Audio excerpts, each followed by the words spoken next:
আমাদের কাছে মনে হয় যে ওনার অনেক চিন্তা ভাবনা করে উনি একটা পরিকল্পনা নিয়েই এগুচ্ছেন এবং একটা মুহূর্ত সময় নষ্ট করছেন না, যা জরুরি কথাগুলি বলে কথা শেষ করে দিচ্ছেন। আজকে কি করছেন উনি? আজকে আপনাদের সাথে কি আলোচনা? আমাদের বিভিন্ন সাংগঠনিক ব্যাপারে আলোচনা হচ্ছে। বা আমাদের বুঝতে পারেন এখন নির্বাচনের বিষয়টা চলতেছে। আমি নির্বাচন কমিশনে গেছিলাম, সেখানে কি হলো একদিন নিয়ে কথা হয়েছে। আর সবসময় আমি তো অল্প সময় কথা বলেছি, এরপরে অন্যরা কথা বলেছেন, যার যার কথা তিনি বলেছেন তারা। উনি ঢাকার বাইরে যাওয়ার কোনো এক ধরনের সূচি নিশ্চয়ই যাবেন, কিন্তু কবে যাবেন, কোথায় যাবেন এটা তো আলোচনা করে স্থির হবে।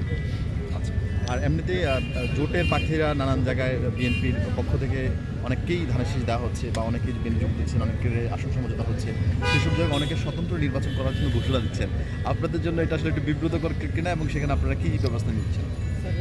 এত বড় একটা পার্টি, এত বছর পরে নির্বাচন হচ্ছে, এত মানুষ যোগ্য এই দলে, কাজেই কিছু অসন্তুষ্টি, কিছু মনে কষ্ট তো থাকবেই। এবং সেখান থেকে অনেকেই বলে, মনে কষ্ট নিয়ে বলে তারা ইন্ডিপেন্ডেন্ট ইলেকশন করবে অমুক টমুক, কিন্তু একটা সময় যে তারা সিদ্ধান্ত নেয় যে দলের পক্ষেই থাকবে। কাজেই এবারও হয়তো তাই হবে। আজকে কি এভারকেয়ারে যাওয়ার সম্ভাবনা আছে? আজকে কি হাসপাতালে যাওয়ার সম্ভাবনা আছে?